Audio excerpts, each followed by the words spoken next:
All right, let's continue our journey of alert. So if you click this alert, we already know how to get this alert message and got OK on to cancel all different customized button, and we can sort of execute the code inside. Okay, so if you click it, it will print things out, which is pretty cool.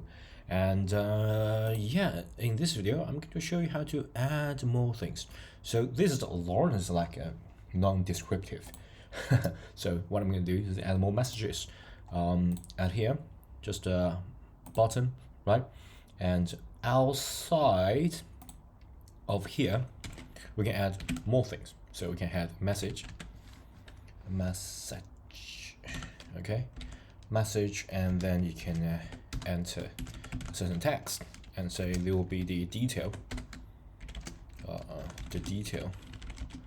of the alert, something like that. Okay, and then that's it. Really simple.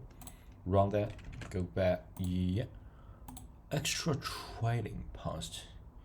Okay, right, sorry, must be something wrong. Okay, so message. Okay, we got a button here. Okay, and we execute that. Why is this like extra trailing?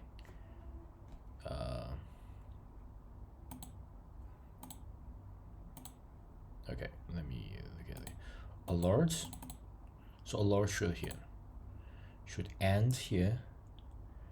And yeah, sorry, let me just get rid of it. So that's what I learned. Double click, so find that specific, then add this message, like trailing. So hopefully it will solve it. Yeah, good. So you don't know where it ends, you know, just to double click the beginning and you can find the end and you can add it. Sorry, the detail of the log, right? So yeah, really simple one. Thanks, bye.